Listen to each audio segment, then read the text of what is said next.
Le roman médiéval 2. Cette présentation concerne de nouveau le roman médiéval. Après une première consacrée à la matière antique et à la matière de Bretagne chez Chrétien III, nous allons continuer avec la matière de Bretagne dans la forme narrative brève du lait, ainsi qu'avec le mythe de Tristan et Iseux. Nous verrons enfin les mutations que connaît le genre romanesque à partir du XIIIe siècle.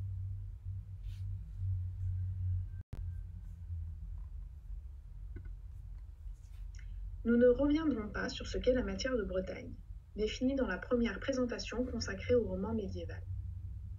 La matière de Bretagne a servi de fond pour de nombreux romans, mais aussi pour des laits. Le lait est une forme narrative brève, proche du conte. Comme le roman, il est alors écrit en vers.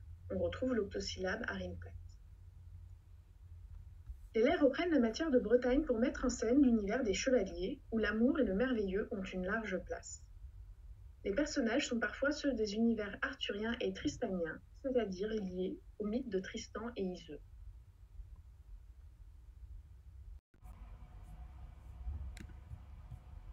La principale représentante de la production de lait est Marie de France. Elle est la première femme auteure connue. On ne sait presque rien de sa vie, même si sa grande culture laisse supposer qu'elle était abbesse. Elle écrit des genres brefs, des fables adaptées d'Ésope, mais elle est surtout connue pour ses laits, datés approximativement entre 1160 et 1175. Au nombre de 12, ce sont des courts récits, proches de ce qu'on appellerait aujourd'hui des nouvelles. Il s'agit pour Marie de France d'adapter en français des traditions orales alors diffusées en langue bretonne, afin de les transmettre. Ces laits sont l'occasion d'une réflexion sur les valeurs courtoises. L'amour est l'un des thèmes majeurs du recueil, et souvent montré sous un jour plus sombre que dans les romans de chevalerie. Vous trouverez pages 61 à 63 l'intégralité d'un lait de Marie de France, le lait du chèvrefeuille, qui reprend le mythe de Tristan et Iseux.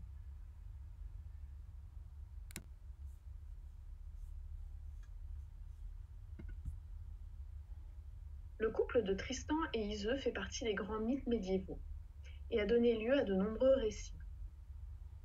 Les origines de ce mythe sont anciennes. Les amours malheureuses du couple maudit étaient déjà chantées par les troubadours. Ce mythe est probablement issu des légendes celtes. Le récit se déroule entre la Bretagne et l'Irlande. C'est l'histoire d'une violente passion d'amour entre Tristan et Iseux, vécue malgré les amants, car causée par un filtre d'amour qu'ils boivent par accident. Au départ, Tristan est un chevalier distingué au service de son oncle, le roi Mar, qui règne sur Cornouailles. Après avoir réalisé plusieurs exploits en Irlande, Tristan doit ramener Iseux la Blonde, fille du roi d'Irlande, pour qu'elle épouse le roi Mar. Mais pendant la traversée en bateau, Tristan boit par mégarde un filtre d'amour qu'il offre aussi à Iseux. Les deux jeunes gens sont alors immédiatement condamnés à cet amour impossible mais irrésistible. En arrivant à Cornouailles, Iseux la Blonde épouse comme prévu le roi Mar, et les amants doivent donc vivre leur amour en secret. Ils finissent par être découverts, et après de nombreuses et difficiles épreuves, ils sont contraints de s'exiler et de vivre dans la forêt de Mauroy, loin de toute civilisation, pour y mener une vie rude, mais où ils peuvent s'aimer. C'est une histoire encore riche en péripéties, et ils finissent par être découverts par le roi Mar. Il pardonne à Iseux, qui retourne à la cour. Tristan est lui banni, et il épouse une autre Iseux au blanc chemin. Malgré cette séparation, les amants ne parviennent pas à s'oublier. Cette histoire ne peut que se terminer par la mort des amants.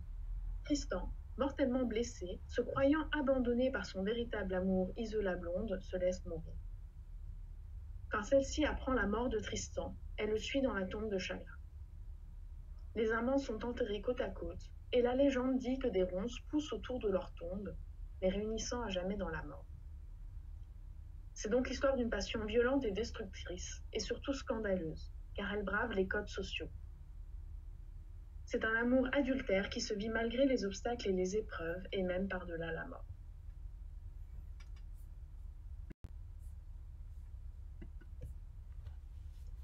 Les sources et les versions de ce mythe sont multiples, incomplètes, et présentent des variantes quant aux différents épisodes qui le composent, même si la trame générale reste la même. Il existe en ancien français deux versions fragmentaires du mythe de Tristan et Iseux, l'une de Béroul, composée vers 1170-1175, et l'autre de Thomas d'Angleterre, composée vers 1172-1175. La version de Béroul est dite la version commune. C'est véritablement le philtre qui est la cause de l'amour, et Tristan et Iseux sont donc innocents. La version de Thomas est dite la version lyrique. Elle insiste sur l'analyse du moi souffrant en proie à l'amour. Ici, le philtre, qui dure éternellement, a une valeur symbolique plus marquée. Il représente l'amour lui-même, l'amour comme charme, l'amour comme magie. Le roman de Thomas est une réflexion profonde sur l'amour, comme vous pouvez le lire dans votre brochure, page 59. Vous y trouverez un jeu de mots sur amour, amer et la mer, qui est resté très célèbre, et qui témoigne du souci esthétique par ce travail de la langue. L'intervention du philtre magique offre une réflexion sur la puissance aussi mystérieuse qu'irrésistible de l'amour et du désir, pour en dire toute la fatalité.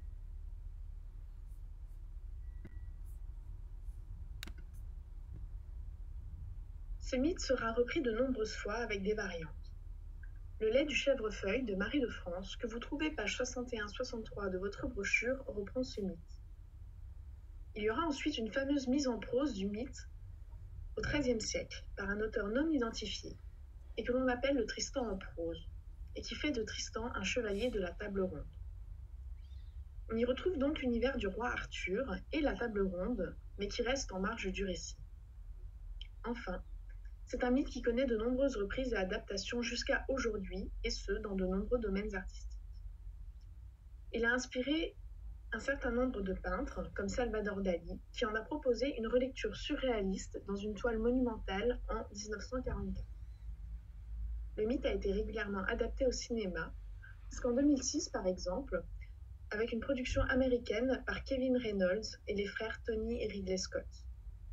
Retenons peut-être une des adaptations les plus marquantes, qui est celle de l'opéra de Wagner, Tristan et Isolde, créé en 1865, qui reste l'un des opéras majeurs de la culture occidentale.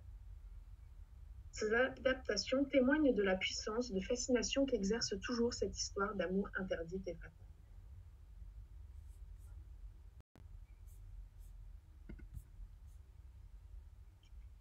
Parmi les adaptations du mythe de Tristan et Iseux, nous avons évoqué le Tristan en prose du XIIIe siècle. Il s'agit d'un exemple d'une transformation majeure du roman qui a lieu à partir du XIIIe siècle.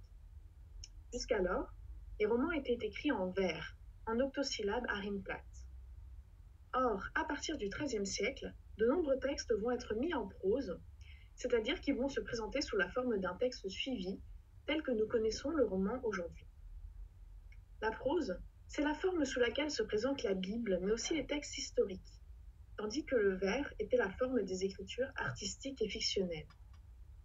La prose est donc perçue comme une forme plus apte à véhiculer un discours de vérité. Écrire l'histoire de la quête du Graal en prose permet donc de rendre cette histoire plus légitime. La prose permet également de recourir à une syntaxe plus développée. L'écriture en prose coïncide généralement avec un allongement des œuvres qui prennent plus d'ampleur. Le dernier grand roman écrit en vers que l'on peut rattacher à l'univers arthurien et qui nous soit parvenu est le Méliador de Froissart, écrit vers 1365-1380, mais qui est resté inachevé.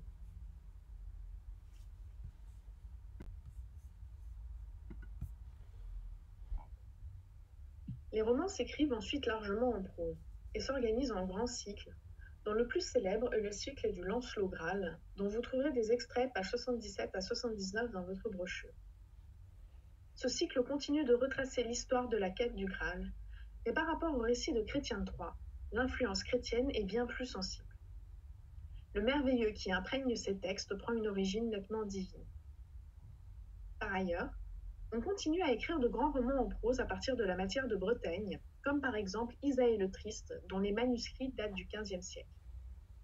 Il s'agit de raconter l'histoire des aventures de Isaïe, héros né des amours de Tristan et d'Iseux, et qui affronte avec plus ou moins de succès toutes les épreuves typiques du roman de chevalerie.